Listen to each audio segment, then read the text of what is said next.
Ethan Barrow. I'm an anthropology student at the University of West Georgia, and I'm very glad and excited to be here with y'all today.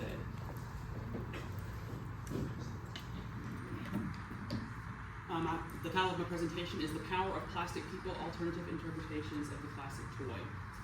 Humans are very symbolic creatures, and without symbolism, we would not have things like art, abstract thought, or written language, which relies intensively on symbolism.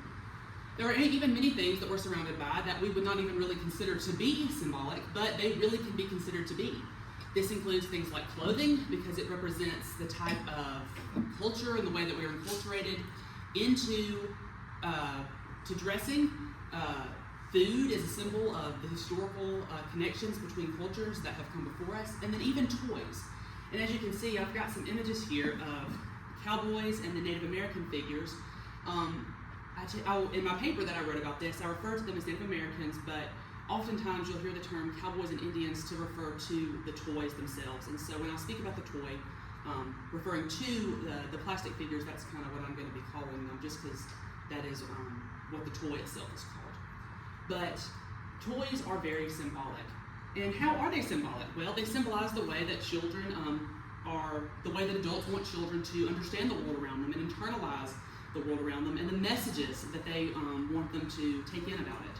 Toys also allow children to act out the way that they understand the world and to explore the world from the comfort of their own home and in a safe way, and it helps them use their imagination to formulate their own ideas about the world.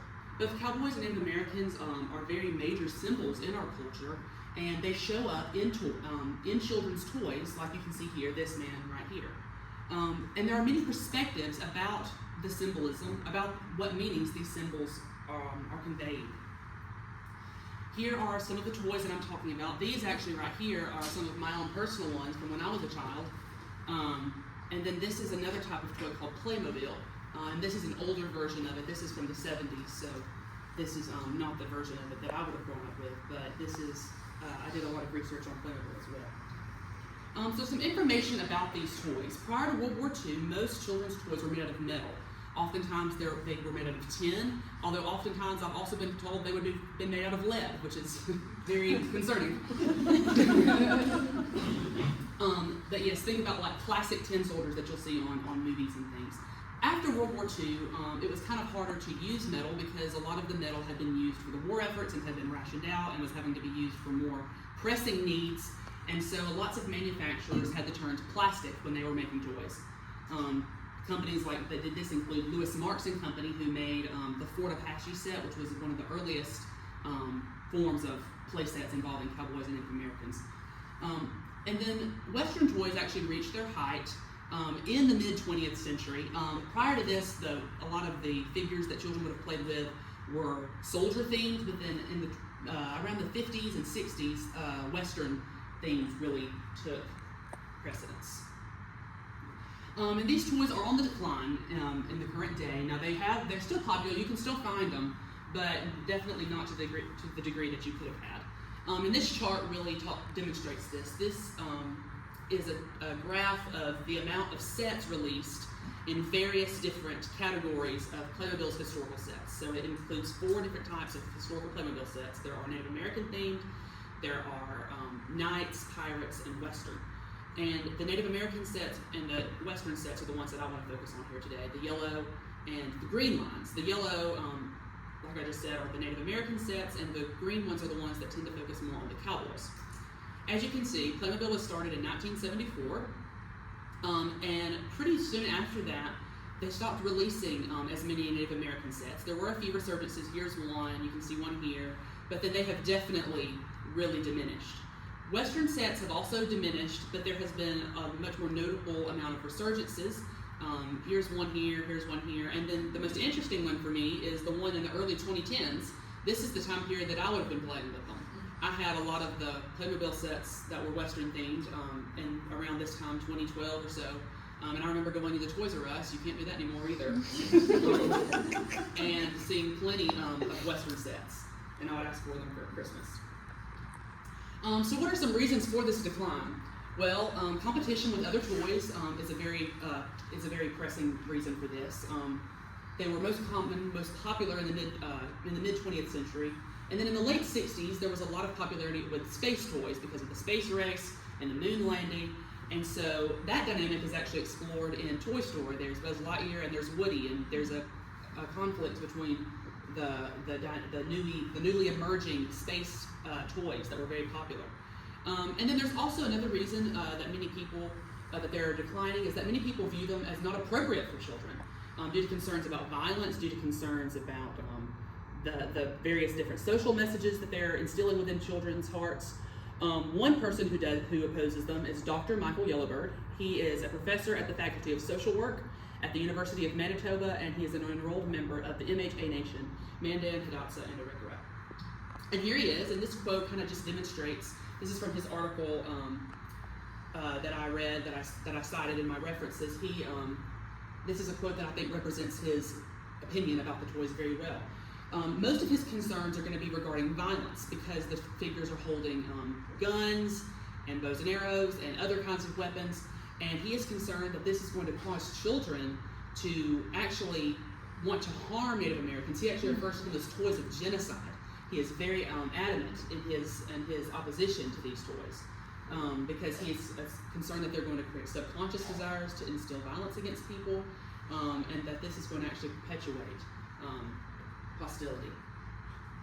And then you can definitely see I can definitely understand why he's concerned. As you can see, you can definitely play with them in such a way. You can oppose them in this type of position, and this is why he's concerned. But there are definitely, I think, some other ways you can play with them. But you definitely see kind of where his concern is arising from. But I do think you can also play with them in a peaceful way. Now, this is Playmobil. This is not the Marx figures like the ones that I just showed a while ago. But Playmobil is a little bit different because the accessories, whether it's a weapon, whether it's a pot, whether it's a pan, or whatever it is, you can remove it. And so you can actually play with them in a less violent way. As you can see here, I think this is more of a peaceful interaction being depicted. You have the Native American figures as well as the cowboys, and they're eating together, which is a very good thing. This is a very peaceful, enjoyable interaction. And so I would like to know what Yellowbird might think about this, because they're a little bit different, because you kind of have to play with the other figures with the weapons because they're holding them, but this is a little bit different. An alternative perspective from Yellowbird is Ronald Polias. He is a professor of performance studies, performance methods, and autoethnography at Southern Illinois University, Carbondale. And here's his picture right here. He doesn't even really disagree with Yellowbird. He focuses more in his article on his autoethnography, so he talks about his own experience as a child playing with the toys, and he talks about how he actually respected both cultures, the strengths of both the cowboys and the Native Americans, and I think this quote kind of really demonstrates his opinion. But he also definitely validates Yellowbird's concerns, and he actually kind of agrees with him in the end, but he focuses and says that this did not create a heart of hostility within him as a child when he was playing with the toys. How do we know something is symbolic? We've been talking a lot in this whole study about how these toys are symbols, but how do we know that they are? Well, cultural anthropologist Sherry Ortner says that one way to know if something is symbolic is basically, does it show up in a bunch of different domains? If it's in art, if it's in conversation, in myth, and I think that cowboys and Native Americans both definitely do both of these things. They're in toys, they're in clothing, we've seen them in boots, and we're going to see them in various different other mediums. And so I don't think anybody would disagree with the fact that they're very symbolic. I think most of the dialogue would occur on what is the symbol conveying, what is the meaning afforded to these symbols. One thing that did occur based off of these toys, as well as really the popularity of the Wild West in general, whether it's in toys or especially cinema, was the homogenization of Native American cultures. And like I said, this can definitely be, you can point to the toys as a cause for this, but also many other things as well. In the mid-20th century, when Wild West popular culture was at its height, the toys and the movies and the books were demonstrating the Wild West and focusing primarily on the Great Plains. So Texas, Kansas, all that kind of stuff. And the cultures that inhabited the Great Plains lived in teepees, and hunted buffalo and bison and all those things. But there were not very many other types of Native American cultures demonstrated in pop culture. The Southwest was to some degree, but it was much less than the Plains. And you would not be able to find the Pacific Northwest, the Southeast, the Northeast. There was just no representation. And so lots of people kind of took in the idea that this was the way that all Native American cultures were, when that's not the case at all. But this was the only exposure that people had really to any form of indigenous culture, was the Plains cultures that were depicted in Western-themed media. What is my own experience with the toys? Well, I'm much like Peleus. I had a lot of the toys. As I said, I've shown y'all some of the pictures of my actual ones, and I still have them there, put away in my closet. And it definitely was, I think, a beneficial thing for me. Now, of course, they're not perfect. You can definitely point out a lot of the criticisms, and Yellowbird does, and many other people have as well.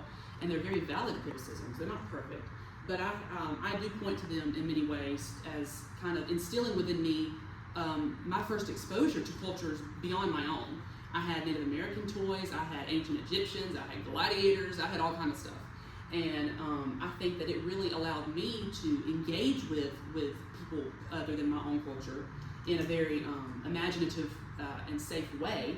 And it didn't make me want to be hostile towards anyone. It made me want to learn more about all different kinds of people, and it pushed me and inspired me to become an anthropology major. And so I point to the toys a lot for that inspiration.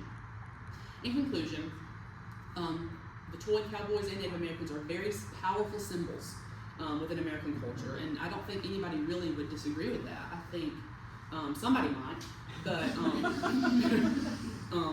I think that we really kind of mostly would say, what is the symbolism? Others, such as Peleus, so some of the different perspectives, like Yellowbird, that say that the toys are dangerous and that they're perpetuating violence. Other people, like Peleus, take a more nuanced approach, definitely pointing out the harms and the concerns, but also saying that, I don't think many children are really thinking this way, or at least I wasn't thinking this way. And then I point to them actually as an instrument of exposure to different cultures, in an imperfect way, but in a very important way nonetheless. So definitely this symbol is very important, very prevalent, and it's very loaded with meanings, as all symbols are. Here are some of my references, and that is all I have.